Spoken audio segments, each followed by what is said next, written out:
Fishing yung nakahuli ng ating malaking ganduli. Actually, hindi pa naman ganun kalakihan. Pero para sa akin, malaki na yun. Kasi first time kong makahuli ng ganun kalaki. Puro kanduli na uhuli ko, pero hindi ganun kalaki. Yan. Pwede sa dagat to. 250 grams to. Yung lure niya, yan oh. Crocodile pa yan, matibay yan. Kahit nakailang sabit to kahapon, nakukuha ko pa rin. Kahit balikong-baliko na yan. At saka naka-double arm na yan, oh. Double handle, yan, oh. Maganda yung tunog ng reels niya. 4,000 series reel nga pala yan, naka 4,000 series reel tayo. Tapos itong isa, itong aking baby ang nakahuli ng common. Yung may size din yung common na yun eh. Ito kay Bunso kasi to.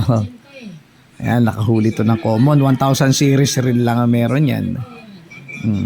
Balim-baliri yan doon, pero hindi siya naputol. Nakabali talaga siya. Naayuko na. Ganda rin eh. Ngayon, naayusin natin siya ngayon. Ayan. Ito, hindi natin ito nagamit. Pangdagat talaga yan. Tsaka yun, nandun. Yun, pangdagat yan. Ayan, ayusin natin. Set up ulit tayo. Kasi nagkaputol-putol yung iba eh. Naputulan ng leader line. Ito, putulan ng leader line. Naputulan ng lure. Kaya ayusin natin ulit.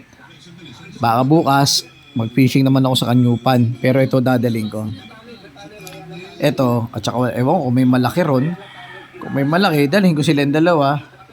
Pero kung gusto ko, ito eh, dalhin ko eh, para makahuli naman. Kasi wala pa tong huli. Tsaka ito, wala pang huli yan. Ito nakahuli na. At saka ito mga nandito, mga nakahuli na yan. Nakahuli na yan. Ayun, wala pa yun kasi malaki yan eh.